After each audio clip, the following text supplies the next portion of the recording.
so we'll prepare to go live here any second. And we're live now. Hey everybody, it's Shane T here with this another rendition of What's Shane T Tuning Today.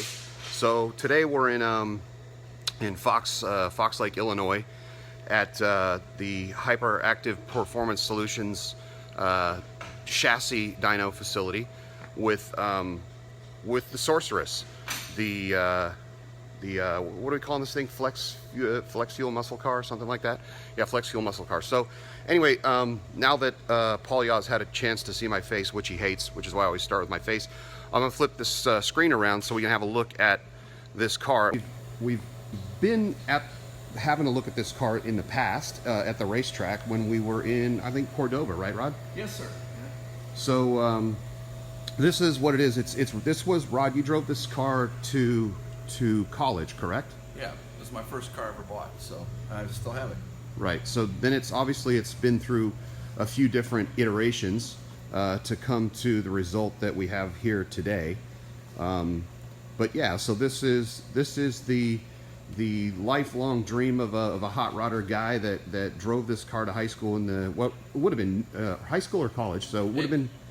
Actually, I just got in college, so that would have been when I first started. So drove it for a little bit, immediately realized that I wanted to modify it, just like I didn't have enough money to find a second car to modify, so you're modifying your daily driver.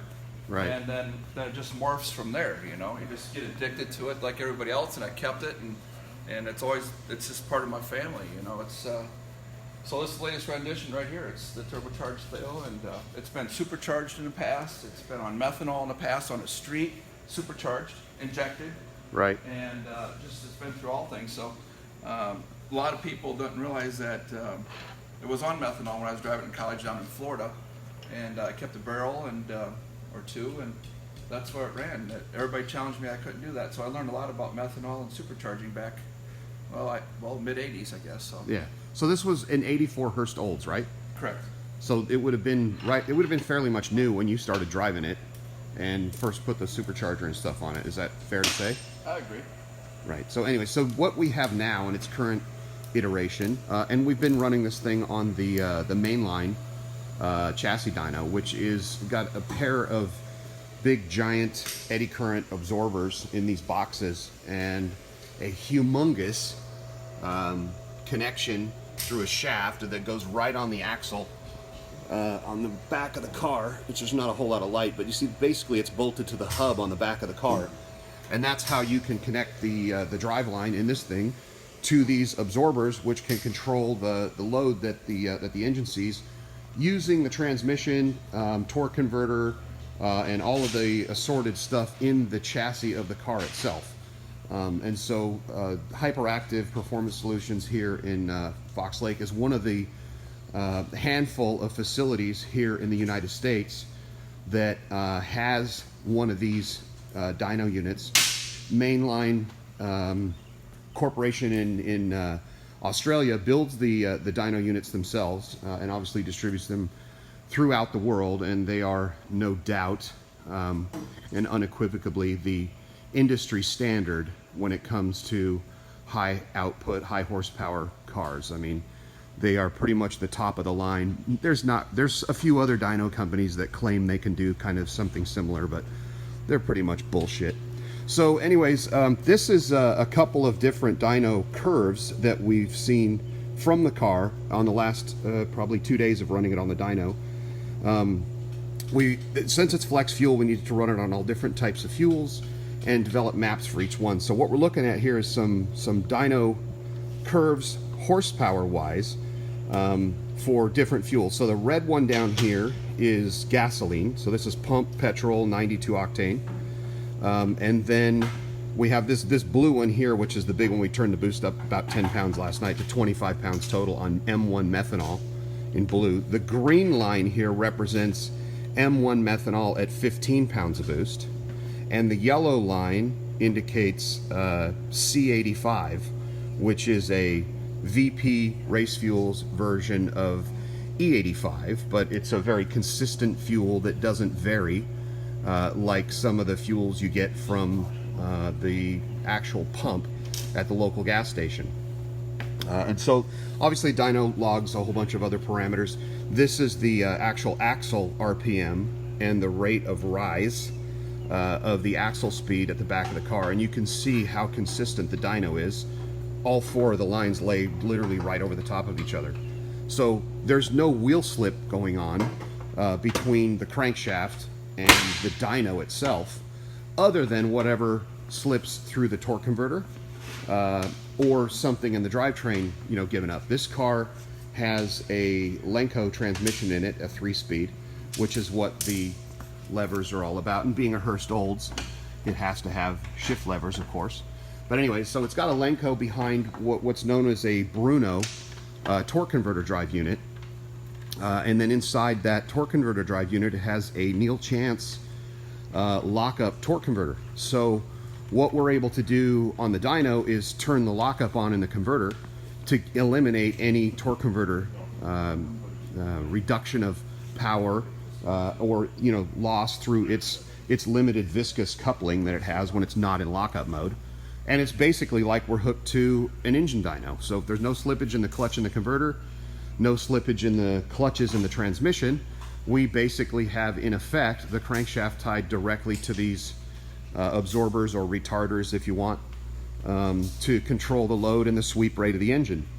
And obviously then that gives us the ability to measure the torque that the engine is able to produce through the drivetrain at the axle, and then derive horsepower from axle speed and axle torque.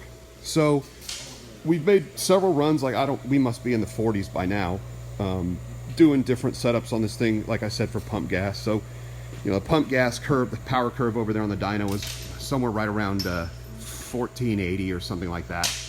And M1 methanol curve with the boost at 25 pounds last night was about 2400. So right now the thing is sort of performing on a scale that says it makes about 1,000 horsepower per atmosphere. So at 2 atmospheres it makes around 2,000 horsepower, and so obviously 2,000 divided by 2 gives us 1 per atmosphere. So at 25 pounds of boost, we are not quite at 3 total atmospheres. When we get to 30 pounds, we would expect that the engine ought to produce somewhere around 3,000, assuming it keeps the same efficiency that it has at 2 atmospheres, which in practice doesn't usually end up being the case. But we've made over 40 dyno poles with this thing, and it is a one-off 5,300 bore space. It's a billet block, right, Rod? Yeah, it's a But it's a 5 billet with billet, water. It's got water within the block and the head, so we can drive it in the street and for prolonged periods of time. Right, so this thing is made a whole bunch of runs on the dyno, and so this is our last day to kind of play around with it. We're going to try to turn the boost up today and see if we can make some more power. So before we do that, sort of doing some standard routine maintenance or checks of the valve train, just to make sure we don't have a problem before we go lean on it some more. But this has, I mean, everything you would have on a sort of modern day electronically fuel injected, even street car if you want. You've got coil on plug, or coil near plug, let's say, because it uses a spark plug wire, with the coils mounted back there on the firewall. That's standard stuff since the early 2000s. We've done that on almost every race car that we've come across. So that's nothing new. This has a pair of Siemens Deca 220 injectors as the secondary injector here on the top side of the manifold. And then underneath the bottom of the manifold, which this is going to be a little bit hard to get a picture of because there's too much stuff in the way, but possibly you can see in between these tubes here, behind the map sensor there's another set of Injector Dynamics ID 1700 motorsport fuel injectors, and those are the primaries. So we have a combined total of about, at the fuel pressure we're running 70 pounds, we probably have somewhere in the neighborhood of about 8,000 or 9,000 cc's per minute capability per cylinder, which is what we need to fuel this thing with its precision Gen 2 98 turbochargers, feeding this 640-inch engine on methanol. So we have to have that maximum capacity to be able to run the thing on methanol, and of course then why you use less than that when we run it on gas or on C85 or whatever other mixture of blend of fuels that we come across, you know, running it around on the road or whatever. It does use a flex fuel sensor, and it has some of my custom M1 Pro Street Flex Fuel software in it with a Motec engine management system and 2 power distribution modules inside that box that's down here, as well as an expansion module for measuring the interior light. Well, that's much better. Thank you. Of course I should have thought that it has an interior light, and it's a street car after all. And you know it's a street car because, hey, it's got 2 seats. So, and it's got carpet on the floor, so it's definitely not and cup holders, even more importantly, so you can put your beer there. So anyway, yeah, so that's oh right, backup, yeah, of course, backup cameras. Yep, you gotta have a backup camera. It's insured, licensed to be on the street. 5 onboard cameras. 5 onboard cameras. Somebody really wants to look at themselves. Anyway, so this thing uses TurboSmart wastegates, and we've got some wastegate position sensors on there. These are modified standard gates that we built before TurboSmart came out with the integrated wastegate position sensor. I've been using wastegate position sensing since, shit, I don't know, 2002 or 3 on the cars that I work on, and so it's kind of cool to have TurboSmart have a integrated solution, and I think Tile has an integrated solution now as well, that you can use to see what the wastegate's doing. It's really helpful to balance the engine left side to right side with a wastegate position, combining that with a turbo shaft speed to be able to compare the speed that the turbos are running at. And there's a TurboSmart blow-off valve on each inlet tube to the manifold. And what other kind of goodies do we have going on here? Obviously an alternator, because it's a street car. Big ass oil tank up here at the front for the dry sump. That's that shit. Hugely large carbon ducts that allow the air to get around the suspension system and into the inlet of the Precision Gen 2 98mm turbos. And yeah. Filters. Air filters. Right, air filters. Yeah, of 'Cause course you we've got K&N air filters Yeah. for that. So you don't want to have rocks getting into the inlet system.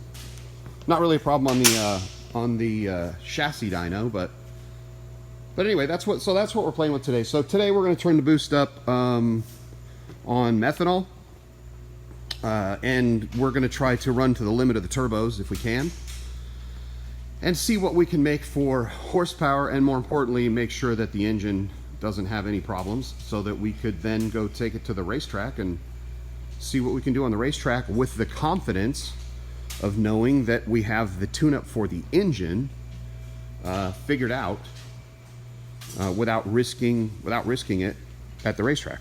So there's the backup camera for the burnout. That camera actually shows up on the dash display when it's in burnout mode. So I'll go put it in burnout mode so you can see I can slightly reverse what that looks like. That. Oh, actually, it's already in burnout mode. Okay, so then you go to reverse, you get a full screen. Hang on a second over here. It's really hard to see because of the background. I'm trying to go to reverse, but I can't. Yeah, quite you get can't there. because it's not turning. But that's all right. I think you got the idea. They got the idea. Yeah. Anyway, so there's your backup camera when you're in burnout mode, and then of course that would be street mode. In street mode, we make about 1,500 horsepower ish at the wheels on pump gas, and then this is race mode. So the dash display obviously changes, so the driver has a clue that he's pressed the button when he should have, and if not, the crew can look in the window and tell him, hey, by the way, you need to press the button to go to race mode. So anyway, yeah, that's what we got. We've got 2,400 horsepower here on methanol, 25 pounds of boost, just over 2,000, like 2,012 actually horsepower here in green on methanol at 15 pounds of boost. So that's 2 atmospheres. 2 atmospheres on C85, 1,902 horsepower, and 1,483 at 11 pounds, because that's what it makes on the wastegate on pump gas, or petrol for my friends outside the U.S. So Joe, what's up? What's going on? What do you think, Joe? I think it's pretty cool. Joe, thanks for letting us come here and use up your dyno and leak a little bit of shit on the floor and use all your tools. And We've actually done pretty good with leaking, so we're good. But we got our bitchin' floor scrubber here to fix all that when the time comes. So right, so that's good. Well, I've been raiding your fridge pretty good, so thanks for letting me just take stuff out of your fridge at will. no problem. Anyway, so your facility here is pretty much open to anybody that wants to show up and spend money with you, right? Absolutely. So we can either do it with myself tuning, or we can do it with guys like you or anybody else. We do it in half-day, full-day increments, and whatever we need for development. So what does it cost to come here for the day to put your car on the dyno, like what we're doing here? What you're doing with you tuning and everything else for the day is $1,000 a day. Okay, so $1,000 a day. So if we were to compare that to a day at the racetrack trying to work through the tune on a new setup, I mean, I know what it takes me to do it at the track, but just let's hear from you without me probing you first about what it takes. Well, you wind up with the coolest part about this, and the biggest reason why we did it, was you go to the racetrack and then it's hot and greasy. You're the only car there. You don't get down. You waste a bunch of time trying to get something accomplished. Where being here, I mean, you made, how many pulls did you make the first day? 25 or something? Yeah, way up there. So you couldn't get 25 runs on a regular racetrack during a given test session. So, you're going to wind up, you wanted to go run a racetrack for a car like this. These are cars that you don't do a normal Wednesday night test and tune with. You're going to spend $2,000, $2,500 minimum to run a racetrack, and then hope that you don't have weather conditions and rain. I mean, we had a downpour yesterday. You couldn't even see out the door. Right. And we're still in here making dyno pulls. Yep. You don't have to worry about tires, none of that stuff.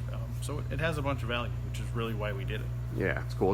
It's an awesome concept, and obviously there's more to it even than just the engine side of it. As you can see, like, because we're driving through the rest of the drivetrain, you could potentially test things in the torque converter, 100%, transmission, all that kind of stuff, and have a really known quantity when you finally do go to the racetrack to figure out how to go down the racetrack. Absolutely. You can change converters back and forth. Actually, we have another customer's car we did some head work on. A converter changed, so hopefully we'll have that back on the dyno in a few weeks here. So we'll be able to see exactly what the converter change did, exactly what the horsepower change did doing the cylinder head work, and you have a known quantity. Yep. We've had some NHRA ProMod guys show up here and just proof things out. Michael Bealey was here for 4 days. They tried various parts and pieces and found power and found things, and you just learn things because you're not worried about getting down a racetrack. You can develop parts or pieces, and whether it's converters, whether it's camshafts, whether it's anything basically forward of the ring and pinion, you can get a known quantitative understanding of what's going on. Yeah, so awesomely powerful, and I would say that pretty much sums exactly up what I would say about coming to the dyno. I mean, basically, when you boil it down, you almost can't afford not to come to the dyno in reality, based on what it costs to go to the track. And at the track, in my experience with one of these cars, you're probably best case scenario going to get 1 run an hour. Yep. So if you had the track for 12 hours, you could get 12 runs. We probably made 12 runs in the first 2 hours. What's up, Rod? Well, I think I like to add, and I didn't catch the whole thing, but you can't have your mechanic or your lead guy that wrenches on the car stand within feet of it to witness and acknowledge what's going on. You have a communication problem. Hopefully the driver can communicate what it is that was sensitive and download your data. Yeah. Bring it back to the pits moments later, and the whole infamous question, well, what RPM did you shift at? Well, hell, I don't know. And then you got to pull up the data. But if you're standing right here, you can repeat it, and it's been very repeatable. And we've been picking 10 horsepower increments out of here just playing with tuning. And like Shane said before, we're like 1,480 horsepower on pump gas. We just had to pick a number where we thought, where's a cool number to drive a street car at? And so essentially Shane's like, what do you want? And I go, there's 707 horsepower. You go out and buy that. And I'm like, maybe we ought to double that. And I'm like, no, let's just round it to 1,500. And he's like, well, you okay with 1,489? I go, well, yeah, okay, because that's at the wheel. We could probably say we could add 5 or 10% because of the loss in the drivetrain, But all in all, it's just like what Shane said. Joe's establishment here is just fantastic. It gives you the opportunity to realize really what's going on and witness it. The whole team can be here. They can't be in the car. Well, and like the front end's off, so another thing we've done before is we've rigged up a timing light with a camera, the ability to see if there's a timing problem, if there's a misfire problem.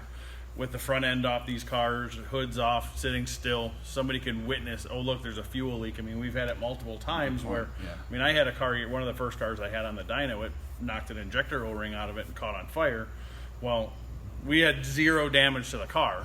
If it had been going down the racetrack, it would have at least burned the front end off the thing. Yeah. So having the ability to diagnose problems is just as big as any, finding power or doing anything else. Totally agree. Joe called it a dyno. I've been calling it a simulator because it's essentially simulating anything that you want to accomplish with it. I shift the gears when we're doing a dyno pull. I can simulate exactly how I wanted to load it. He can bring the load in as hard as he wants to me on a shift. Maybe there's a spike in something that happens when you're grabbing a gear or locking up the torque converter. And we even learned a lot about that. How does it accept the load here? So when we're running a Sorceress, you got so much slip in your torque converter establishment. As soon as we hit that, how does the motor react? Maybe it's got to be a little bit on the fatter side to grab the load so instantaneously. So you can simulate that. Is it really true? Does it need to be fat? How fat does it need to be? And you can simulate exactly what that is. And I consider this a simulating room, and it truly is. Worked for me. Yeah. So good job. Hi, Paul. Hi, Paul. Yeah, Paul. Get fucked, Paul. So anyway, yeah, that's what we got. So we're gonna go crank the boost up on these Gen 2 Precision 98 millimeter turbo superchargers that we have over here on the Sorceress, and see what we've got. And who knows? Maybe we'll come back to you later with another video. If not, please, sharing is caring. So share this video if you liked it. You can follow me on Instagram at Tuned by Shane T. You can follow me on Facebook at Tuned by Shane T. You can follow my personal page, Shane Tecklenburg. Hit me on. You can follow me on my video exploits on YouTube, Tuned by Shane T. And other than that, yeah, have a good day. We're gonna try and have a good day too. Thank you for watching.